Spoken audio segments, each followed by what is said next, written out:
ونشهد أن سيدنا وحبيبنا ومولانا محمدا عبده ورسوله سيد الكونين صلى الله عليه وعلى آله وصحبه واتباعه أجمعين ليلا ونهارا في الطرفين. فقد قال الله تعالى في كلامه المجيد وبرهانه التوحيد জবান খুলে পড়েন আউযু বিল্লাহি মিনাশ শাইতানির রাজীম বিসমিল্লাহির রহমানির রহিম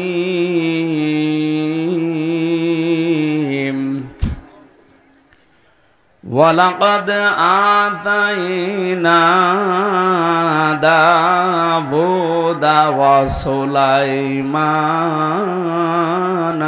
ইলমা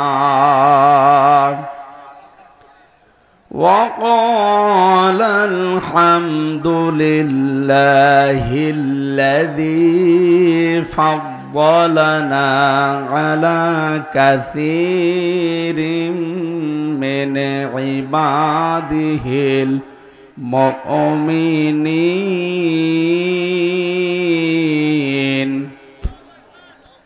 صدقت يا ربنا. عن أبي هريرة رضي الله تعالى عنه قال قال النبي صلى الله عليه وسلم إذا كان أمراؤكم خياركم وأغنياؤكم سمحاؤكم وأموركم شورى بينكم فظهر الأرض خيرا لكم من بطنها وإذا كان أمراؤكم شراركم وأغنياؤكم بخلاءكم وأموركم إلى نسائكم فبطن الأرض خير لكم من ظهرها رواه الترمذي وما زادهم إلا إيمانا وتسليما. اللهم صل على سيدنا مولانا محمد وعلى آل سيدنا مولانا محمد. আলহামদুলিল্লাহ। বাংলাদেশের ঐতিহ্যবাহী জেলা নোয়াখালী কোম্পানিগঞ্জ থানার অন্তর্গত চর পার্বতী হাজীপাড়া মাদ্রাসা সংলগ্ন ময়দানে ইসলামিয়া মাদ্রাসার উদ্যোগে 2 দিন ব্যাপী ঐতিহাসিক তাফসীরুল কোরআন মাহফিলের সমাপনী রজনীর স্বনামধন্য সভাপতি দরুদ আর সালাম পড়ছি আমাদের নবী মানবতার মহান শিক্ষক মুহাম্মদুর রাসূলুল্লাহ সাল্লাল্লাহু আলাইহি ওয়াসাল্লামের প্রতি। আমার আজকের তেলাওয়াতকৃত আয়াত আপনারা শুনেছেন সূরা নামল। নমল মানে পিপিলিকা, নমল মানে কি? আমরা 15 নম্বর আয়াতটা পড়েছি। গুরুত্বপূর্ণ কিছু তথ্য এখানে আছে, বাস্তবতার সাথে মিলিয়ে আমরা আলোচনা করব ইনশাআল্লাহ। জবান খুলে কোরআনের সোনালী আয়াত পড়েন। এই কোরআন শরীফটা ছাপা ভুল আছে, এটা হাফেজ না হলে যদি কেউ পড়ে তার খতম হবে না। এখানে প্রায় 11টা 12টা পৃষ্ঠা নেই। আমি যে পৃষ্ঠা থেকে পড়বো পৃষ্ঠাগুলো হয়তো ওঠে নাই, এই জন্য এই কোরআন শরীফ আমার মনে হয় বাতিল করে দিন। না না, আর লাগবে না, অথবা রেখে দিয়েন তুলে, ওটা পড়ার দরকার নেই। আউযু বিল্লাহি মিনাশ শাইতানির রাজীম বিসমিল্লাহির রহমানির রহিম ওয়ালাকাদ আতাইনা দাউদা ওয়া সুলাইমানা ইলমা وقال الحمد لله الذي فضلنا على كثير من عباده المؤمنين সূরা নমল 15 নম্বর আয়াতটা পড়েছি। ঐতিহাসিক প্রেক্ষাপটের ভেতরে আছে হযরতে সুলাইমান, হযরতে দাউদ আলাইহিস সালামের জীবনী থেকে আল্লাহ নবীকে শুনিয়েছেন, সেখান থেকে আমাদেরকে কিছু শিক্ষা দিতে চান। সত্যি করে বলেন তো, এই শিক্ষাগুলো দিলে বাড়ি নিয়ে যাবেন? যাবেন তো ইনশাআল্লাহ? আল্লাহ আয়াতটা শুরু করার আগেই গ্যারান্টি দিলেন দুইটা। ওয়ালাকাদ, অবশ্যই অবশ্যই আতাইনা, আমি আল্লাহ দিয়েছিলাম দাউদ ওয়া সুলাইমানা ইলমা, দাউদ এবং সুলাইমানকে জ্ঞান। আল্লাহ রাব্বুল আলামিনের কাছে যত সম্পদ আছে সবচাইতে দামি সম্পদ আল্লাহর কাছে জ্ঞান। কি বললাম? বলেন বলেন, এর চাইতে দামি কোনো সম্পদ আল্লাহর কাছে নেই, এটা সবচাইতে দামি। এজন্য যত নবী পাঠিয়েছেন প্রতিটি নবীকে আল্লাহ কিন্তু কম বেশি জ্ঞান দিয়েছিলেন। এই যে দুইজন নবীর নাম বললাম, এনাদেরকে আল্লাহ জ্ঞান দিয়েছিলেন। এই দুইজন নবী জ্ঞান পাওয়ার পরে কি করেছে আপনি দেখেন। আর আমরাও অনেকে জ্ঞানী দাবি করি, আমরা জ্ঞান পেয়ে কি করি? وقال الحمد لله الذي কলা দিবসন, দুইজন নবী এই কথা বলেছিল, প্রশংসা হয় আল্লাহর জন্য। আল্লাযী ফাদ্দালানা আলা কাসীরিম মিন ইবাদিহিল মুমিনিন, যিনি আমাদেরকে বহু বান্দার উপরে, মুমিন বান্দার উপরে শ্রেষ্ঠত্ব দিয়েছেন, আমাদের উপরে তিনি ফজল অনুগ্রহ দিয়েছেন। তাফসিরে মাযহারি, তাফসিরে তাবারি, তাফসিরে কাবীর, আল্লামা ফখরুদ্দিন রাজি আয়াতের তাফসির করতে গিয়ে তিনি লিখেছেন, নবীরা জ্ঞান পাওয়ার পরে আমার আল্লাহর প্রশংসা আদায় করেছে। আমরা যারা কিয়ামত পর্যন্ত নবীর উম্মত দাবি করব, যে কোন নবীর, ওই নবীর উম্মতের প্রথম কাজ হবে জ্ঞান পাওয়ার পরে আল্লাহর প্রশংসা করা। কিন্তু আমাদের এই দেশের নিয়মটা পাল্টিয়ে গেছে। আমরা নবীর উম্মত অনেকে দাবি করি, জ্ঞানী নিজেকে মনে করি, কিন্তু জ্ঞান অনুযায়ী আল্লাহর প্রশংসার বাইরে চলে যায়। এ পৃথিবীতে আল্লাহর সব চাইতে বড় প্রশংসা লেখা আছে কোন জায়গায়?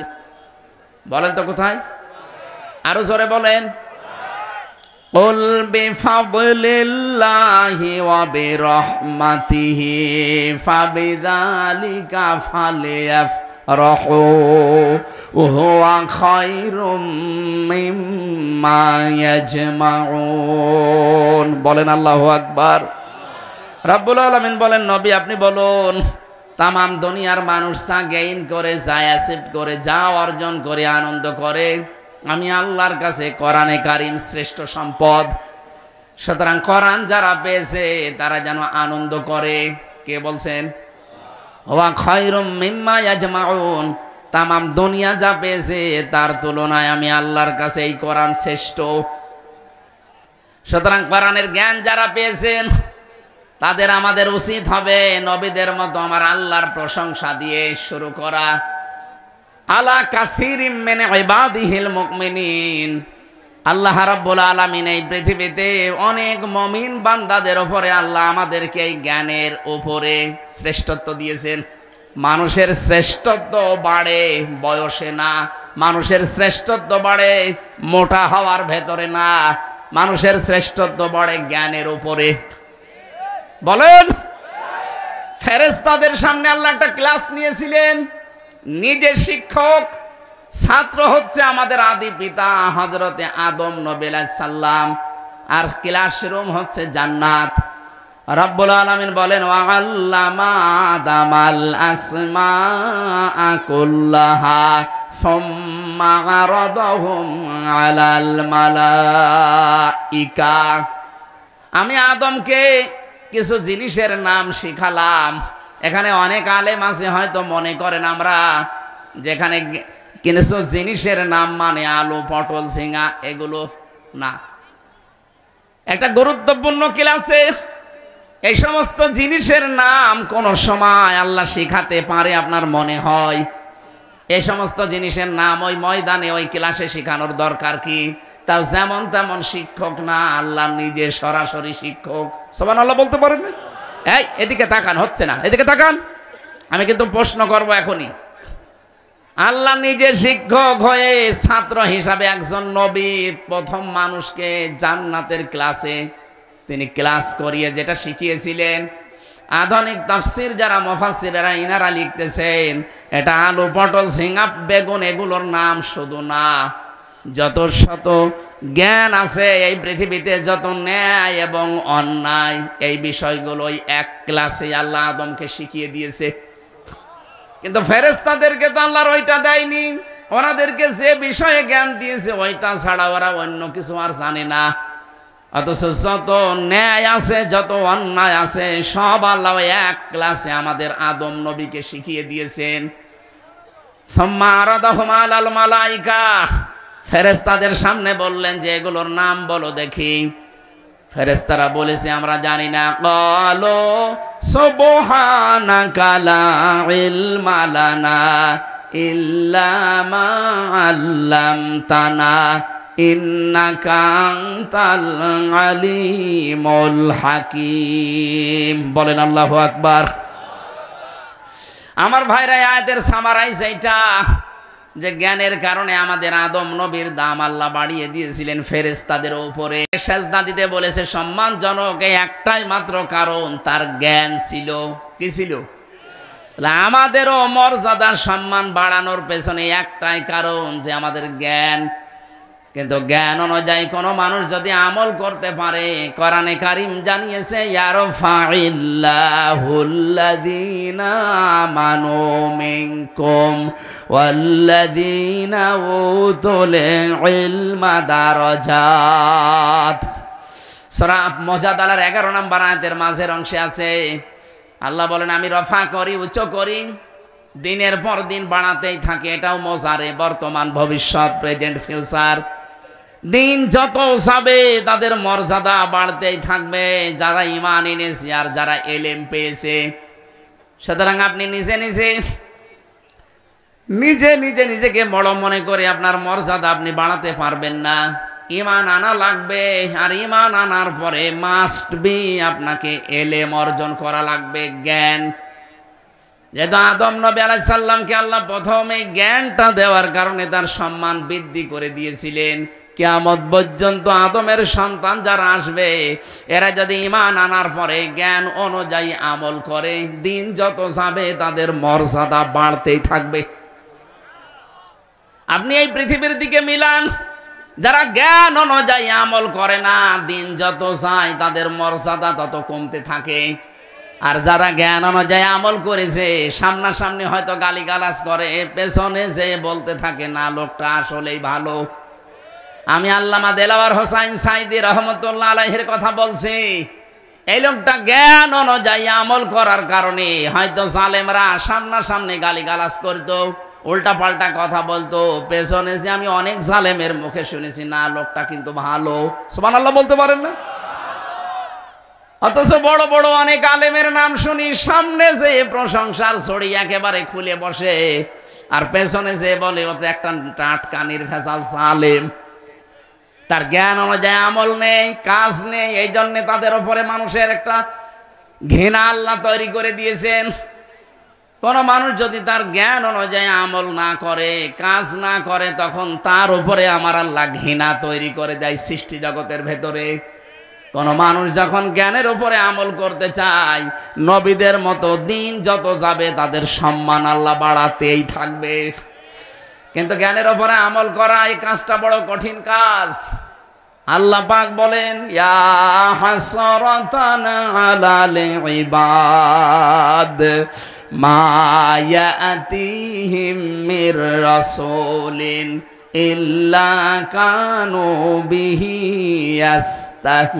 ইস্তাহজিউন। সূরা ইয়াসিনের 30 নম্বর আয়াতে আছে রব্বুল আলামিন বলেন আমার বান্দাদের জন্য আমার আফসোস লাগে, আক্ষেপ হয়, এমন কোন নবী রাসূল পাঠালাম না যার সাথে সমসাময়িক মানুষেরা ঠাট্টা করে নাই, বিদ্রূপ করে নাই। বলেন তো নবীদের চরিত্র খারাপ ছিল? আরো জোরে বলেন। তারা মানুষের ঘর ভেঙে দিয়েছিল, সাদা চেয়েছিল। কেন তাদের উপরে মানুষের রাগ? একটাই কারণ আমি পেয়েছি, তারা তাদের জ্ঞান অনুযায়ী আমল করেছিল, কাজ করেছিল। জ্ঞানের ওপরে চলতে গিয়ে অনেক নবী তাদের নামও হারিয়ে ফেলেছে। ইতিহাসের দিকে তাকান, হযরত ঈসা নবীর নাম এই খ্রিস্টানরা পাল্টিয়ে ফেলে দিয়েছে যিশু। হযরত মুসা নবীর নাম ইহুদিরা পরিবর্তন করে দিয়েছে যোসেফ। হযরত ইব্রাহিম জাতির পিতা, তার নামও ইহুদিরা পাল্টিয়ে দিয়েছে আব্রাহাম। আমি বাইরের যতগুলো দেশে গেছি, ইহুদের সাথে মিশলে ওরা নাম বলে নবীর, কিন্তু আব্রাহাম বলে ডাকে। আমরা যেটাকে ইব্রাহিম বলি ওরা বলে আব্রাহাম, আমরা যেটাকে মুসা বলি ওরা বলে যোসেফ। খ্রিস্টানদের সাথে আমি বাইরের দেশে যেয়ে মিশেছি, যে ট্রেনে যাওয়া লাগে মাঝে মাঝে এই শহর থেকে ওই শহরে, খ্রিস্টানের পাশে সিট পড়লে একটু কথাবার্তারা জিজ্ঞাসা করলে তখন নবীর কথা তোলে। আমার চেহারা দেখে মনে করে এর কাছে হয়তো এরকম কিছু পাওয়া যাবে। জিজ্ঞাসা করে নবীর নাম কি বলেন, তো বলে যিশু, তার মানে ঈসা আলাইহিস সালাম। ওরা নামই পাল্টিয়ে দিয়েছে। বিশ্ব নবীর একজন জলিলুল কদর সাহাবী হযরতে জাবির রাদিয়াল্লাহু তাআলা আনহু, তার নামও পাল্টিয়ে দিয়েছে আল জাবরা। কি শোনেন না আল জাবরা? মুসলিম বিজ্ঞানী ছিল আল ক্যামি, তার নামও পাল্টিয়ে দিয়েছে কেমিস্ট্রি। এই বাংলাদেশের দিকেও তাকান, অনেক আলেম যখন জ্ঞানের উপরে আমল করতে আরম্ভ করে তাদের নাম সালেমরা পাল্টিয়ে দেয়। হেফাজত ইসলামের সাবেক আমির আল্লামা আহমেদ শফি, তার নামই পরিবর্তন করে দিয়েছে তেতুল হুজুর। ওনার নাম কি তেতুল হুজুর ছিল? শহীদ আব্দুল কাদের মোল্লা, তার নাম পাল্টিয়ে দিয়েছে কসাই কাদের। অথচ উনি যতদিন ছাত্র ইউনিয়নে ছিল, কমিউনিস্ট ছিল, ততদিন ওনার নাম পাল্টায়নি। যেই জ্ঞানের উপরে আমল করতে গেছে জালেমরা নামই পাল্টিয়ে দিয়েছে। শুধু পাল্টিয়ে দেয়নি, নামের পরিবর্তনের মাধ্যমে তার ফাঁসিও দিয়েছে। পুরান ঢাকায় যে লোকটা ছিল কসাই কাদের, তারে ফাঁসি দেওয়ার দরকার ছিল, অথচ ফাঁসি দিয়েছে শহীদ আব্দুল কাদের মোল্লা রহমতুল্লাহ আলাইহি। কোরআনের পাখি আল্লামা দেলাওয়ার হোসাইন সাইদি রহমতুল্লাহ আলাইহি, তার নামও পাল্টিয়ে দিয়েছে দেল্লু শিকদার। এই কথা বলছেন না কেন? আমি বানিয়ে বলছি? আমার নামও পাল্টিয়েছে, এই কারণে বলছি। আমার নাম দিয়েছে পিসকে হুজুর। আমি কি পিসকে? তার মানে নামের পরিবর্তন করা, নাম পাল্টিয়ে দেওয়া। এই 15.5 বছরে কত নামের পরিবর্তন হয়েছে আপনি দেখেছেন? শহীদ জিয়া, তার নামে বিমানবন্দর ছিল, সেইটাও পাল্টিয়ে দিয়েছে। নাম পরিবর্তনের হেডিক যারা তৈরি করেছিলেন, এ জাতি কিন্তু আপনাদের দেখানো পথে হাঁটছে। আপনাদের নাম আর কোন জায়গায় তারা রাখতে রাজি না। এখন যে বই বের হচ্ছে, বইয়ের ভেতরে আল্লাহর ওলিদের কারো নাম আর নেই, কারণ আপনারা তো নিজেরাই নাম পাল্টানো শিখিয়েছেন। ওয়ালা তালমিজু আনফুসাকুম ওয়ালা তানাবাযু বিল আলকাব বিইসাল ইসমুল ফুসুক বাদাল ঈমান ওয়া মান লাম ইয়াতুব ফাউলাইকা হুমুজ জালিমুন। রব্বুল আলামিন বলেন, সাবধান, কারো নাম পাল্টিয়ে ডাকবা না, উলট পালট নামে ডাকবা না। যারা নামের পরিবর্তন করে দাও, এরা যদি তাওবা না করে মারা যায়, এরা জালেম। এরা কি বলেন? বলুন। নামের পরিবর্তন করলে আপনি জালেম হয়ে যাবেন, আর সেখানে নাম পাল্টিয়ে তার জীবনটা কেড়ে নিলেন, আপনি তো জালেমের বাপ। আমি এখান থেকে ফাতোয়া বের করেছি, এই 1628টা সিয়ারে বাংলাদেশে যারা 15.5 বছরে ছিল, প্রত্যেকেই জালেম আর জালেমের দোসর। কান খাড়া করে শোনেন মুসলমান, যারা জালেম হবে তারা কিন্তু কাঙ্ক্ষিত জায়গায় পৌঁছাতে পারবে না। কারণ ইন্নাহু লা ইফলিহুজ জালিমুন, এখানে জালিম না জালিমুন বহু বচন আছে। আল্লাহ বলেন কোন জালেম সফল হচ্ছে না, হবেও না। যদিও রেওয়ায়েতটা দুর্বল, আমি শিক্ষার জন্য বলছি। এই যে সাদ্দাদের নাম শোনেননি? হযরত হুদ আলাইহিস সালামের জামানায় তাকে দাওয়াত দিলেন ইসলামের দিকে। আল্লাহ তাআলা জানিয়েছেন আমান আসলামু মিম্মান ইফতারা আলাল্লাহিল কাযিবা ওয়া হুয়া ইউদআ ইলাল ইসলাম আল্লাহু লা ইয়াহদিল কওমাজ জালিমিন। ওই লোকটার চাইতে বড় জালেম আমি আল্লাহর দৃষ্টিতে আর কেউ নেই, যাকে ইসলামের দিকে আহ্বান করা হয় অথচ সে আল্লাহর প্রতি একটা আন্দাজে ধারণা দিয়ে দেয়। এটা বাংলাদেশে আরম্ভ হয়েছে। আমরা ডাকি আপনাকে ইসলামের দিকে, আমার দিকে না, ইসলামের দিকে আসেন, আর আপনি আমার নামই পরিবর্তন করে দেন। আল্লাহু লা ইয়াহদিল কওমাজ জালিমিন, ইয়াহদি মুজারে। এই এদিকে তাকান, শিক্ষা আছে এখানে। আল্লাহু লা ইয়াহদিল কওমাজ জালিমিন, আল্লাহ বলেন জালেমদের আমি পথ দেখাচ্ছি না, দেখাবো না। এজন্য ইসলামের দিকে ডাকা হলে যারা ঘাড় বাঁকা করেন, উল্টা পাল্টা আরো আল্লাহর নামে চাপিয়ে দেন দোষ। কথাগুলো ভালো করে মনে রাখেন, আল্লাহ কিন্তু আপনাকে হেদায়েত দিচ্ছে না, দিবেও না। আর জালেমরা কখনো সফল? আরো জোরে বলেন। হযরত হুদ দাওয়াত দিলেন, লোকটা উল্টা বুঝে হযরত হুদকে বলেছে তুমি যে আল্লাহর কথা বলো, জান্নাতের বর্ণনা দাও, আমি নিজেই তোমার এই জান্নাত বানাবো, শুধু তুমি একটু আমার আইটেম গুলো দাও, কি কি আছে জান্নাতে। হযরত হুদ আলাইহিস সালাম জান্নাতের একটা বর্ণনা দিলেন যে এই এই জিনিস দিয়ে আল্লাহ জান্নাত বানাবে। ওই এলাকায় যত ওর আন্ডারে যত বিভিন্ন জায়গায় ওর যে লোকজন সেট করা ছিল প্রদেশে প্রদেশে, তাদের কাছে খবর পাঠিয়েছে যে আমি আমার স্বপ্নের জান্নাত বানাবো, তোমরা যা যা আছে স্বর্ণ পাঠাও, রূপা পাঠাও। আমি একটা শিক্ষা এখান থেকে পেয়েছি তাফসীরে, এই জন্য বলছি, ভালো করে খেয়াল করবেন। যে যেখান থেকে পেরেছে তার বিভিন্ন প্রদেশ থেকে, সে যেহেতু মেন জায়গায় আছে এই মোদির মতো, আর সারা 29টা প্রদেশে তার লোকজন ঠিক করা আছে। পুরা এলাকা থেকে স্বর্ণ রূপ যা পাচ্ছে সব নিয়ে আসো, সোনার রূপা দিয়ে সে জান্নাতের ঘর বানাবে। বিশাল এরিয়া নিয়েছে চাটিয়াল ময়দানে।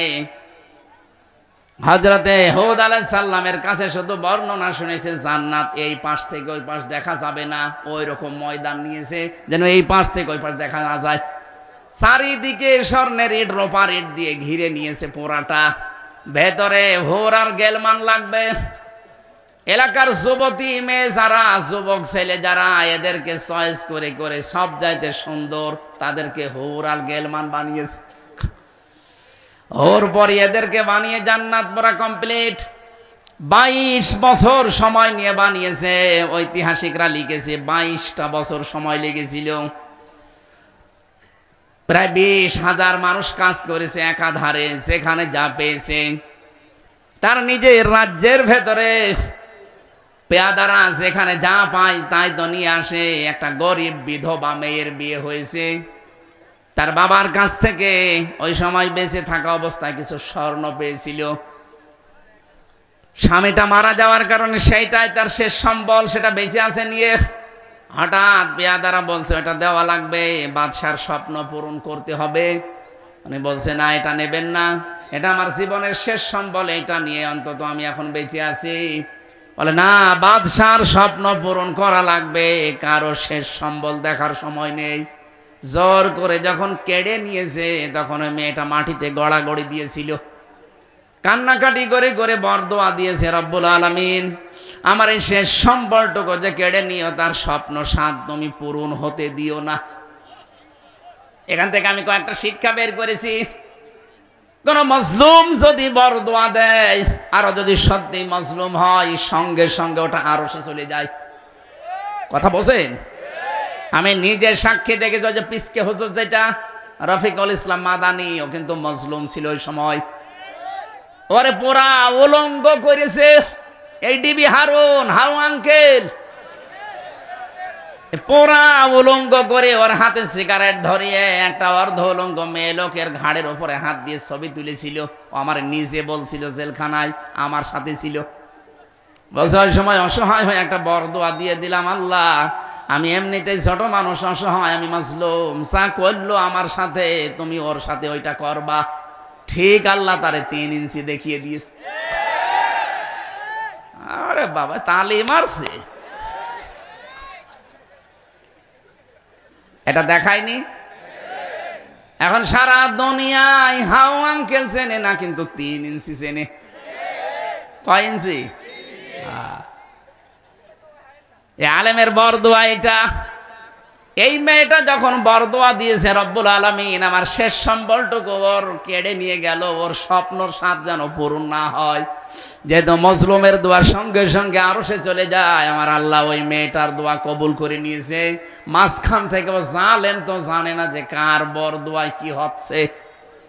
শেষ পর্যন্ত জান্নাত কমপ্লিট করার পর ও উদ্বোধন করবে আজ। এমন কড়া নিরাপত্তা দিয়েছে যে পিপিলিকা পর্যন্ত যেন আসতে না পারে। জান্নাতের মেন গেটে ঢুকবে, হঠাৎ দেখে গেটের ডান দিকে একজন ফকির বসা, অনেকগুলো ছেঁড়া তালি দেওয়া, জামা গায়ে দেওয়া। ফকির ওখান থেকে ডাক দিয়ে বলছে, বাদশাহ আপনার সাথে একটা কথা আছে আমার। ও গেছে রে গে, হ্যাঁ এখানে পিপিলিকা আসতে পারে না, তুমি কে? ফকির মানুষ, এখানে কি কিসের কথা? পরে ভিক্ষা দেব, যাও। লোকটা বলছে, না একটু মাথা নিচের দিকে করেন, আমি একটা কথা বলে চলে যাব। ঘোড়া থেকে হালকা মাথা নামিয়েছে, কানের কাছে মুখ নিয়ে বলছে, আমি কিন্তু দুনিয়ার ফকির না, আমি আজরাইল। এই মুহূর্তেই তোমার জান কবজ করার জন্য আমাকে আদেশ দিয়েছে আল্লাহ, ভেতরে আর যাওয়া যাবে না। ও বলেছিল আমাকে একটু সময় দাও, আমি শুধু আমার এই শখের জান্নাতটা এক নজর পাক দিয়ে আসবো, এরপরে আমার জানটা নিয়ে নিও।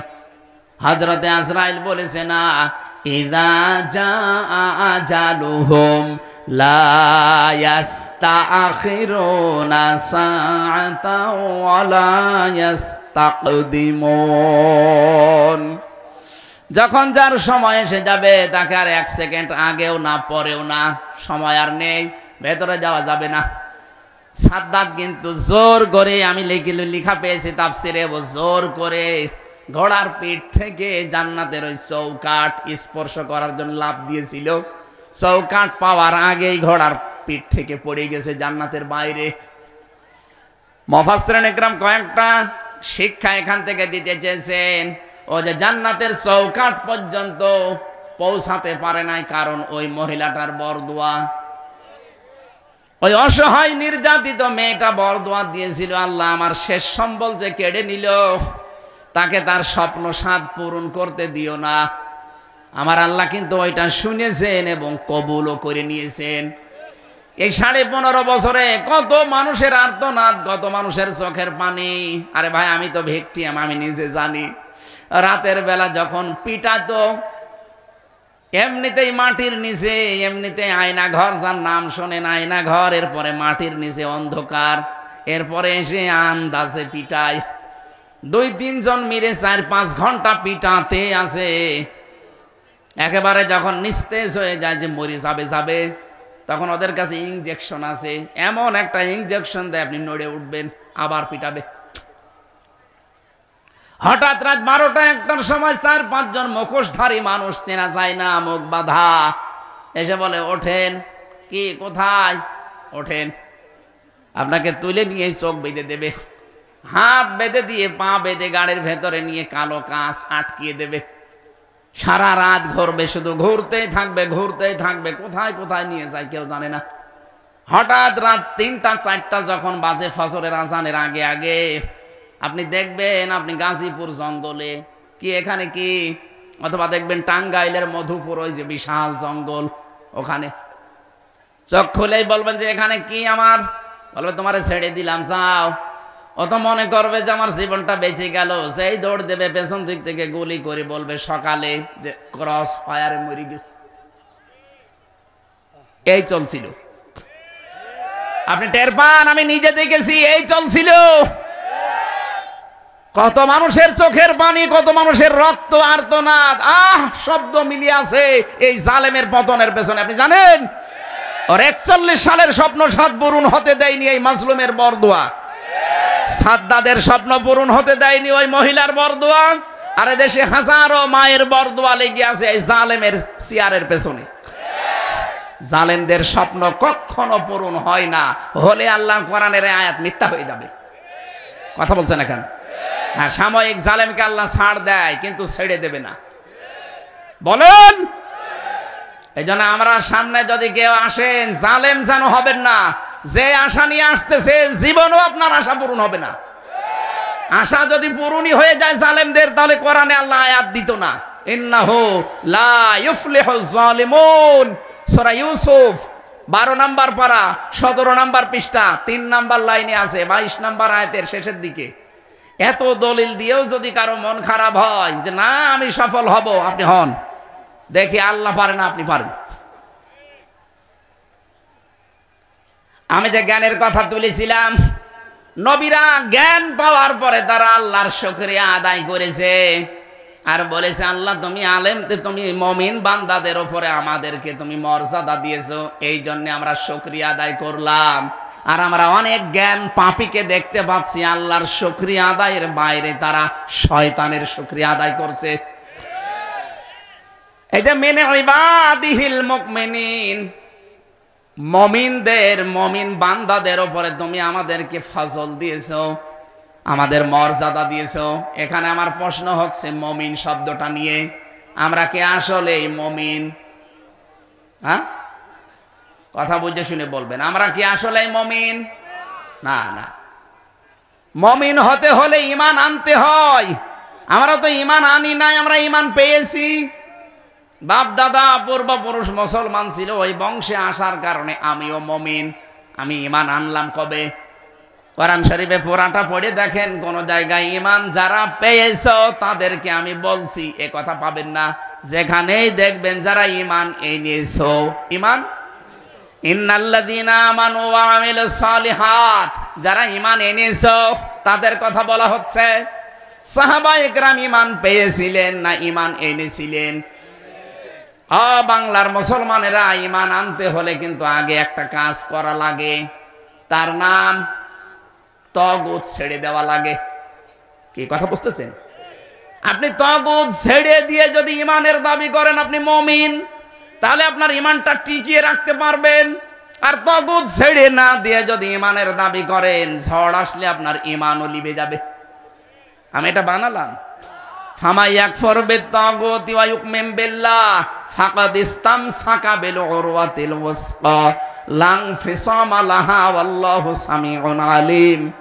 আল্লাহ পাক বলেন, কেউ যদি ঈমান আনতে চায় তার প্রথম কাজ হবে সে যেন তাগুত ছেড়ে দেয়। এই বাংলাদেশের ইতিহাস দেখেন, যারা তাগুত ছেড়ে দিয়ে ঈমানের দাবি করেছে, কত ঝড় ঝাপটা গেছে তাদের উপরে, তাদের ঈমান থেকে টলাতে পারে নাই।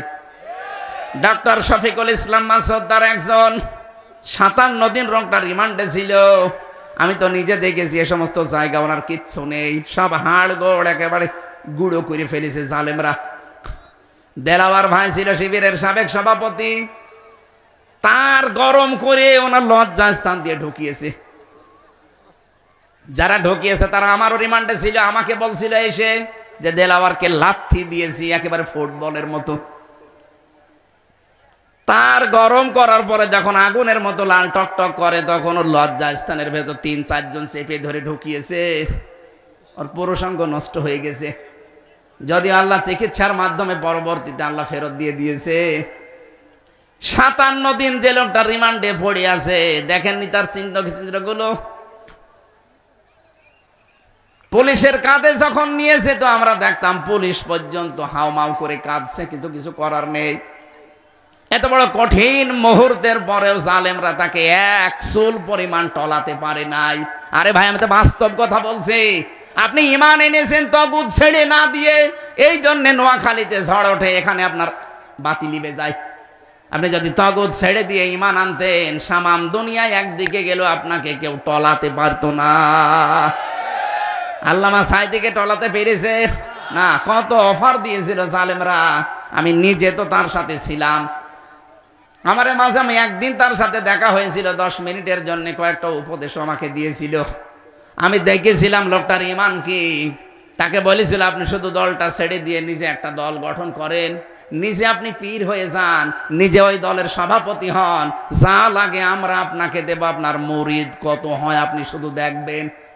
উনি বলেছিলেন না, ইসলামে রাজনীতি করা ফরজ, নামাজ পড়া যেমন ফরজ, রোজা রাখা ফরজ, ইসলামে রাজনীতি করা কি? আরো জোরে বলেন। আল্লাহর নবী জানিয়েছেন, আমি হাদিসটা বলছি, যে মানুষগুলো শিক্ষা নিতে চান এখান থেকে নিতে পারবেন। যারা আমাদের নাম শুনলে উল্টা পাল্টা ধারণা করেন তাদেরকে বলছি। আবু হুরায়রা থেকে বর্ণিত, নবীজি বলেন, ইদা কানা উমারাউকুম খিয়ারুকুম, যখন তোমাদের আমির ওমারা, তার মানে নেতা যারা, দেশের পরিচালক যারা, শাসক যারা, এরা যখন উত্তম মানুষ হবে, ও আগনিয়া হুকুম সমাহাকুম, দেশের ধনী মানুষগুলো যখন দানশীল হবে, ও উমরুকুম শুরা বাইনাকুম, সব কাজ যখন রাষ্ট্রের কাজগুলো পরিবার থেকে শুরু করে রাষ্ট্র পর্যন্ত যখন পরামর্শের ভিত্তিতে করা হবে, ফাজাহারুল আরদি খায়রাল লাকুম মিন বাতনিহা, তখন মাটির নিচের চাইতে মাটির উপরের ভাগটা তোমাদের জন্য উত্তম হবে। আমরা তো এইটা তৈরি করতে চাই। আমি কোরআন শরীফ মাথায় নিয়ে বলতে পারি, আল্লাহর কসম, ক্ষমতা আমার টার্গেট না। আমার টার্গেট মানুষগুলো এমন ভালো তৈরি করতে হবে যে মানুষগুলো দেশের ভেতরে সব চাইতে উত্তম হবে। খলিফাতুল মুসলিমিন হযরতে আবু বকর সিদ্দিক রাদিয়াল্লাহু তাআলা আনহু, তার সন্তানটাকে একদিন বারবার দেখেন মায়ের কাছে বলছে, মা আমি পায়েস খাবো। হযরত আবু বকরের স্ত্রী উম্মে রোমানা, তিনি বললেন, বাবা ওই রকম টাকা আমার কাছে নেই, তোমার বাবাকে বলি। আবু বকরকে ডাক দিয়ে বললেন, খলিফা আপনি এক কাজ করেন, বাইতুল মালে যিনি আছেন অর্থমন্ত্রীর দায়িত্বে, তারে বলেন আগামী মাসের বেতন যেন আমাদেরটা 1 মাস আগেই দিয়ে দেয়। আপনার ছেলে পায়েস খাবে, ওই টাকা আমাদের কাছে এখন নেই। উনি গেলেন, ডাক দিয়ে বললেন, বাইতুল মালের খাজানচি আগামী মাসের বেতনটা আমারে দিয়ে দেন। অর্থমন্ত্রী ওই রকম ডাক দিয়েছে, খলিফাতুল মুসলিমিন আমিরুল মুমিনিন, আপনি যে আগামী মাস পর্যন্ত বেঁচে থাকবেন তার গ্যারান্টি আছে আপনার?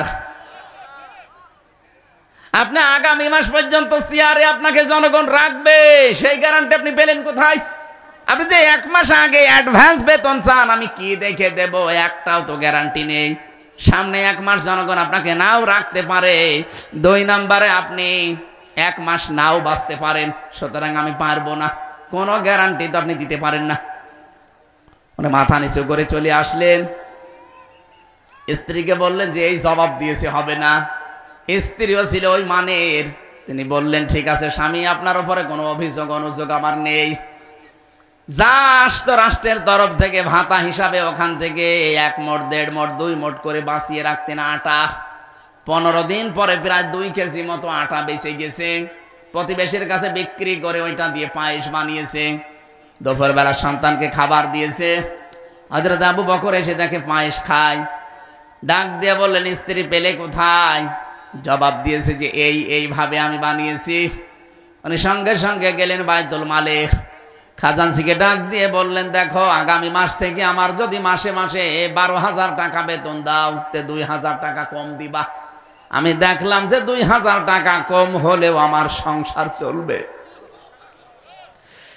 ইদা কানা উমারাউকুম খিয়ারুকুম, আজ দায়িত্বশীল মানুষগুলো যদি এইটা করতো, এই দেশটা আমার মনে হয় দাঁড়িয়ে যেত।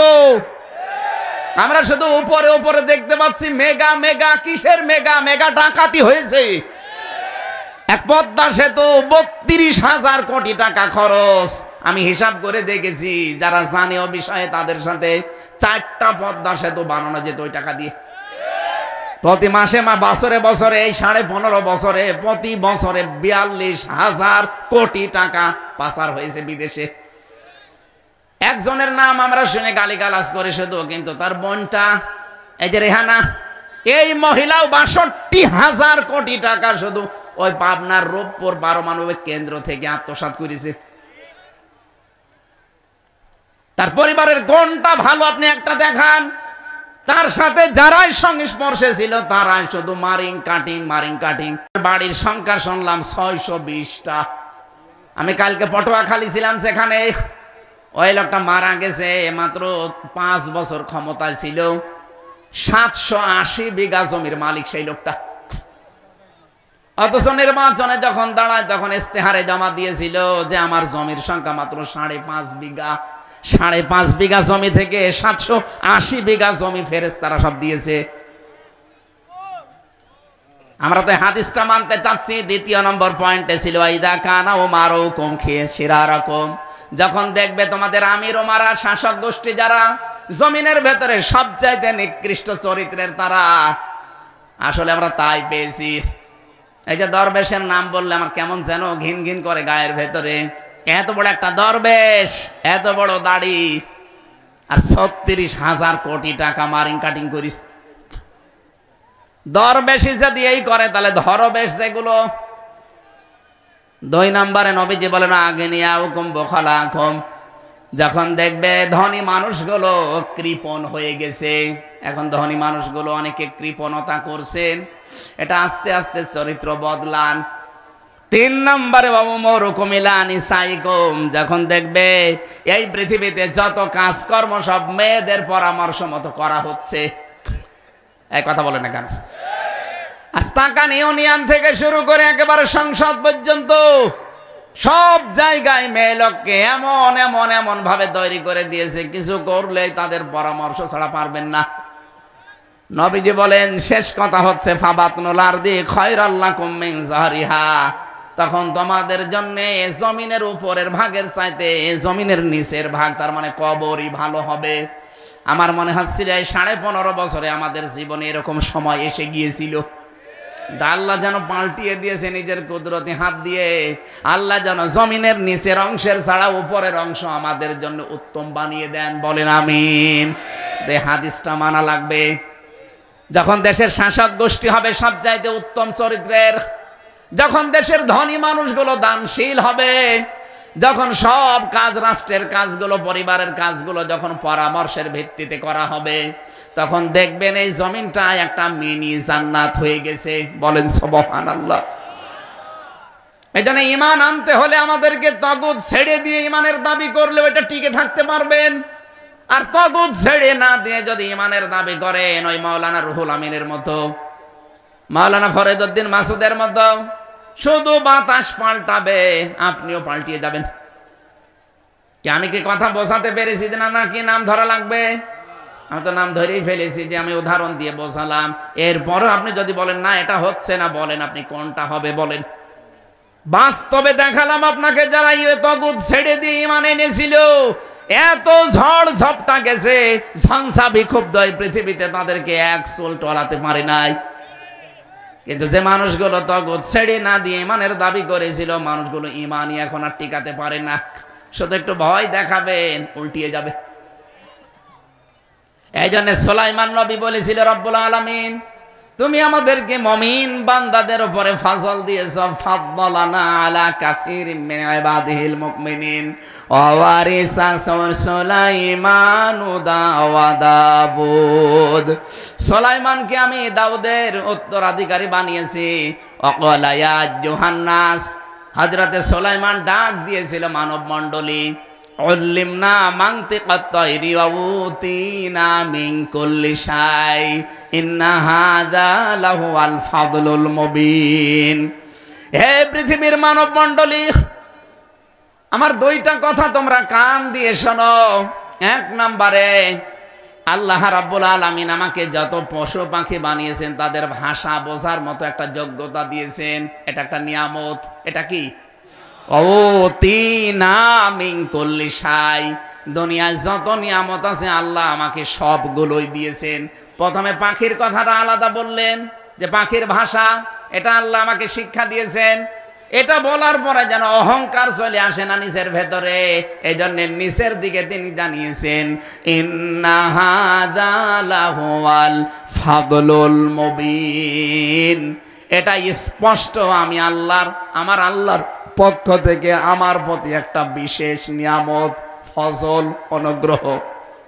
আমি উতিনা মিন কুল্লি শাইয়ের ব্যাখ্যায় পড়েছি, প্রায় 11-12টা তাফসীরের সাথে মিন কুল্লি শাই এই শব্দগুলো মিলালাম, যে আল্লাহ আমাকে নিয়ামত দিয়েছেন এই পৃথিবীর সব 27টা নিয়ামতের কথা একটা একটার পরে আমি সিরিয়াল পেয়েছি তাফসীরে।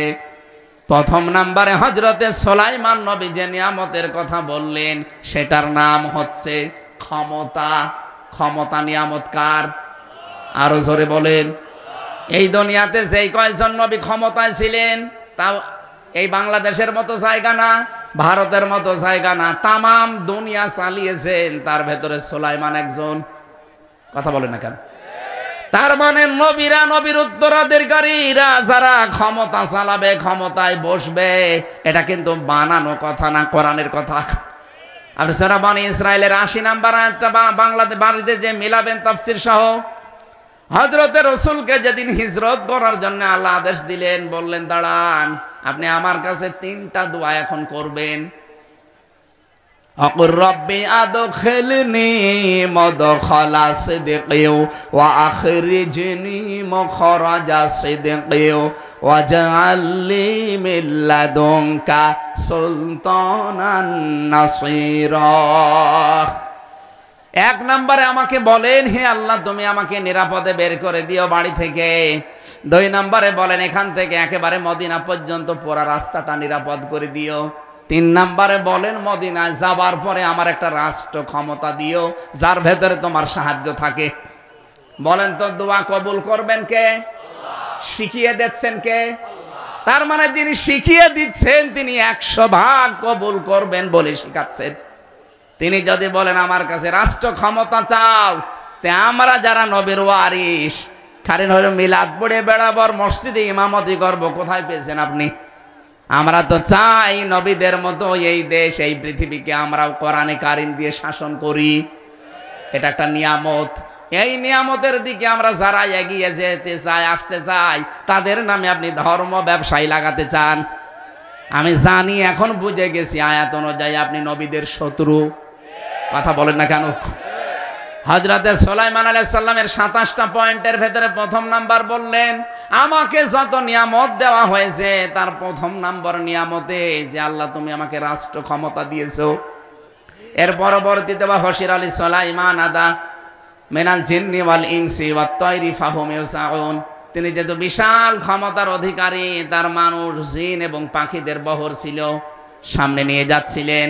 হাত্তা ইযা তাওয়ালা ওয়াদিন নামলি ক্বালাত নামলাতু ইয়া আইয়ুহান নামলু দুখুলু মাসাকিনাকুম লা ইয়াহতিমান্নাকুম সুলাইমান ওয়া জুনুদুহু ওয়া হুম লা ইয়াশউরুন।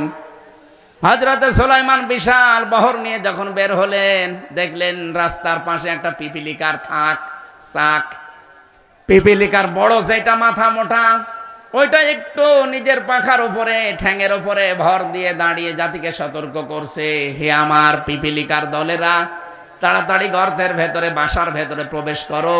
সুলাইমান নবী দলবল নিয়ে আসতেছে, না জানি তাদের অজান্তেই তোমরা পিষ্ট হয়ে মরে যেতে পারো। মুফাসসিরিন গ্রাম এখান থেকে শিক্ষা দিয়েছেন, এই পৃথিবীর ময়দানে একটা পিপিলিকা তার নিজের জাতিকে সতর্ক করছে, বাঁচানোর জন্য ঘরে প্রবেশ করছে, গর্তে প্রবেশ করাচ্ছে। এই জন্য আল্লাহ এত বেশি খুশি হয়েছিলেন, তার নামে আল্লাহ একটা সূরা নাযিল করে দিয়েছেন। আজ যারা দুনিয়াতে নেতৃত্ব দিতে চান, নেতা হতে চান, তাদেরও 1ম দায়িত্ব জাতিকে বাঁচানো। অজ্ঞাতসারে কত কিছু আসতেছে। এই যে ভারত থেকে পিন আপ করা পত্রিকা আসে, আকাশ সংস্কৃতির নামে কত উল্টাপাল্টা জিনিস আসে। আপনি নেতৃত্ব দিতে চান, কত কিছু আসতেছে। ডাল আসে, ডাল আসে না, মদ আসে, গাঁজা আসে, বাবা আসে। এগুলো থেকে জাতিকে বাঁচানোর জন্য নেতৃত্ব যারা দিতে চায় তারা যেন সতর্ক করে। আর আমরা এমন নেতা পেয়েছি, এমন নেতৃত্ব দেয় যারা এগুলোর আরো ব্যবসা করে। পিপিলিকার নাম সুলাইমান আলাইহিস সালামের নাম, পিপিলিকার নামে আল্লাহ সূরা এমনি দেয়নি। সে নিজেকে ঠ্যাঙ্গের উপরে, পায়ের উপরে ভর দিয়ে জাতিকে সতর্ক করেছিল, আমার জাতিরা আসতেছে সুলাইমান নবী বহর নিয়ে, হয়তো মনের অজান্তে তাদের অজ্ঞাতসারে তোমরা পিষে শেষ হয়ে যেতে পারো। সুতরাং বাঁচতে চাইলে আগে প্রবেশ করো ঘরে। আল্লাহ রাব্বুল আলামিনের এখান থেকে আমি মাসলা পেয়েছি তাফসিরে, কোন মানুষ যদি কিয়ামত পর্যন্ত নেতৃত্ব এই দুনিয়ায় দিতে চায়, তারও 1ম দায়িত্ব হবে জাতিকে বাঁচানোর জন্য চেষ্টা করা। কে এই জাতিকে বাঁচানোর জন্য চেষ্টা করে, কে নিজের আখের গোছানোর জন্য চেষ্টা করে, এটাকে আপনার চোখে আঙ্গুল দেওয়া লাগবে, আপনি দেখতে পারেন না। একটা পিপিলিকার নাম যদি আল্লাহ চিরন্তন করে দিতে পারে, কিয়ামত পর্যন্ত নমল নামে পিপিলিকা নামে সূরাটা কোরআনে থাকবে না? আর যারা জাতিকে সত্যি বাঁচানোর জন্য নিজের জীবন দিচ্ছে, নিজের সব কিছু উজাড় করে দিচ্ছে, একেবারে কঠিন মুহূর্ত পর্যন্ত যারা দাঁড়িয়ে থাকছে, বিশ্বাস করতে পারেন এই মানুষগুলোকে আল্লাহ চিরন্তন করে রাখবে। ফাতাবাসসামা দাহিকাম মিন কাওলিহা, হযরতে সুলাইমান পিপিলিকার কথা শোনার পরে তিনি হেসে ফেললেন।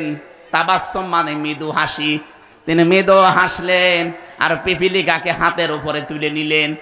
ডাক দিয়ে বললেন, মাবুদ, এই পিপিলিকার মতো আমি হতে পারলাম না।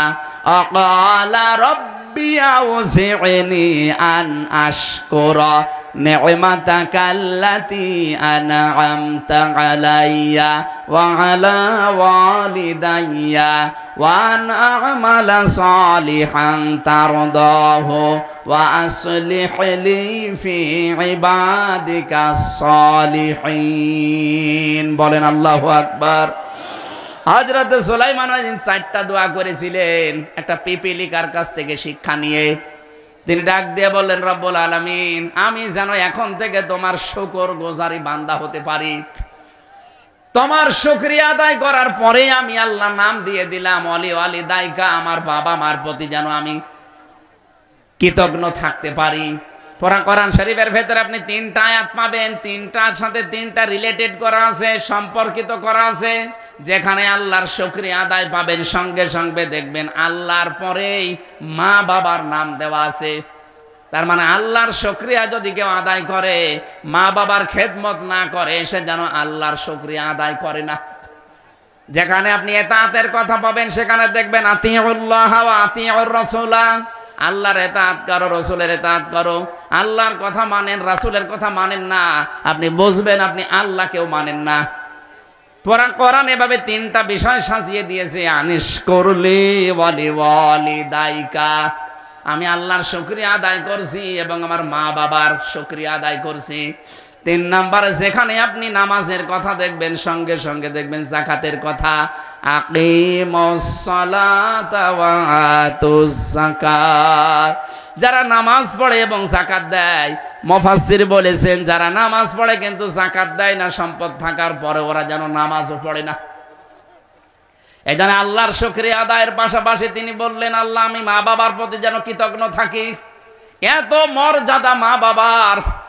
এখান থেকে আমরা একটা শিক্ষা বের করেছি, আজ হাজারো পরিবারে মা বাবা কিন্তু উপেক্ষিত, তাদেরকে আজ আলাদা করে দেওয়া হচ্ছে বিনা কারণে, তাদেরকে আজ বাড়ি থেকে বের করে দিচ্ছে, অনেকে বৃদ্ধাশ্রমে রেখে আসতেছে। আর এগুলোর পেছনে যারা কারণ হিসাবে দাঁড়িয়ে আছে তারা আমাদের বউ। 100 ভাগের 98টা পরিবারে বউর কারণে সন্তানগুলো মা বাপকে আলাদা করে দেয়, তাদের খরচ দিতে চায় না, তাদেরকে বৃদ্ধাশ্রমে রেখে আসে, অথবা 3-4টে ছেলে হলে একজনের দিকে ঠেলে দিয়ে দেয়। এই কথা বলছেন না কেন? তাছাড়া কোন সন্তানকে চায় যে আমার মা বাবা আলাদা হয়ে যাক? না। আমি নিজের সন্তান হিসাবে প্রত্যেকটা সন্তানের দায়িত্ব নিয়ে বলতে পারি, কোন সন্তান দুনিয়ায় চায় না যে আমার মা বাবা আমার থেকে আলাদা হয়ে যাক। কিন্তু এটা বাধ্য হয় অনেক সন্তান তার স্ত্রীর কারণে। ওই স্ত্রীরও দোষ না, ওই স্ত্রীকে মাঝে মাঝে ঔষধ দেয় ওর মা আর ওর বড় বোন। নাকি এটা বেশি বলে ফেললাম? ওখান থেকে ঔষধ পাঠায় আর ঔষধ খায়, পাগল হয়ে যায়। সম্মানিত মা বোনের, আমি স্বামী হিসাবে বলছি, জীবনও আপনি স্বামীর মন পাবেন না যতক্ষণ স্বামীর মা বাবাকে নিজের মা বাবার মতো না দেখবেন। এর সাথে স্বামীরা একমত আছেন না? কারা কারা আছেন স্বামীরা? হাত তোলেন তো। এই ক্যামেরা আলো, ওইদিকে মারো, মহিলারা দেখো, মারো ওইদিকে। হ্যাঁ, আলহামদুলিল্লাহ। সম্মানিত মা বোনেরা, দেখেন প্রত্যেক স্বামী, আপনার স্বামী হাত তুলেছে কিনা দেখেন, দেখেন।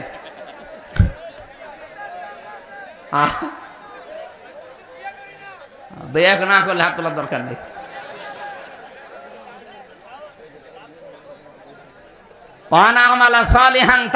আল্লাহ, তুমি আমাকে এমন নেক কাজ করার তৌফিক দাও যার উপরে তুমি রাজি থাকো।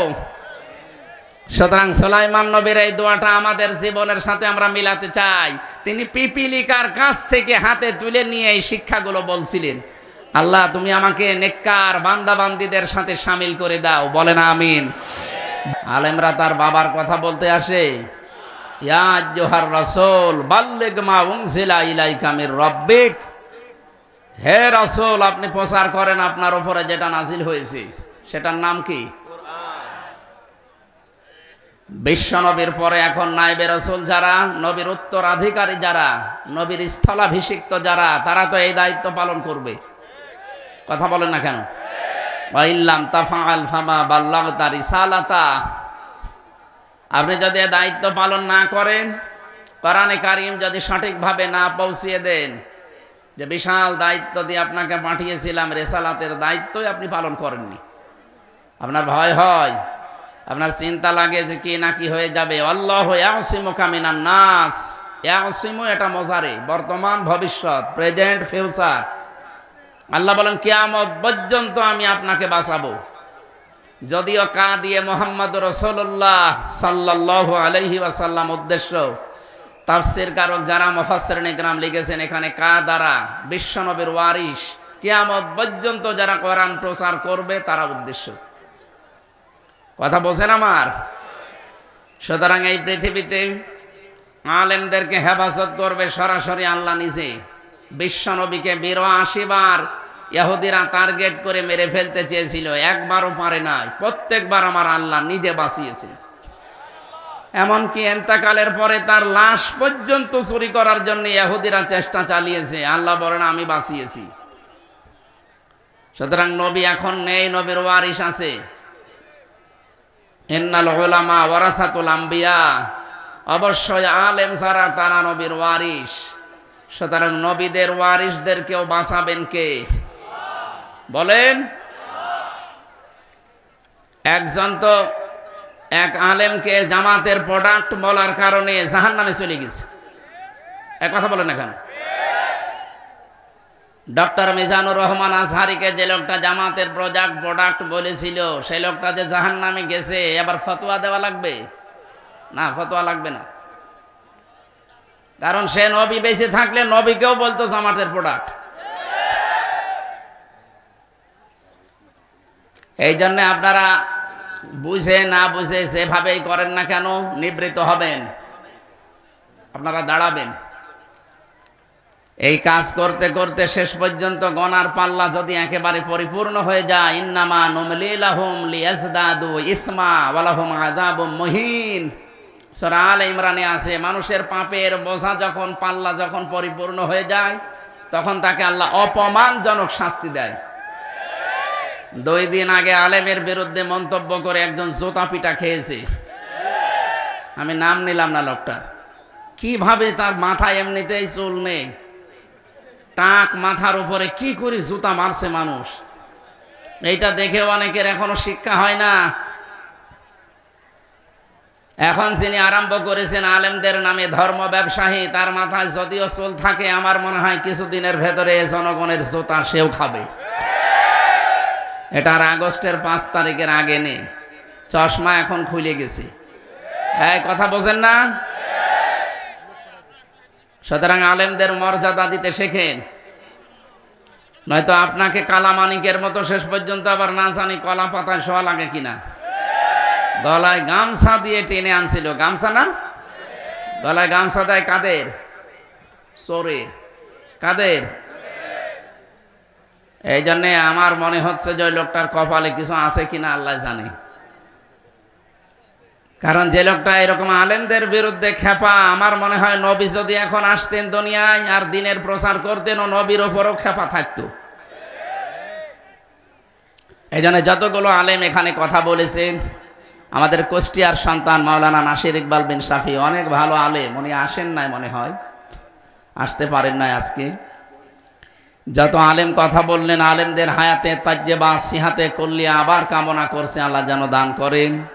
প্রধান অতিথি চেয়ারম্যান 2 নম্বর চর পার্বতী ইউনিয়ন পরিষদ, ইসলামিক চিন্তাবিদ জনাব মাওলানা কাজী মোহাম্মদ হানিফ আনসারি, একজন আলেম পেলাম।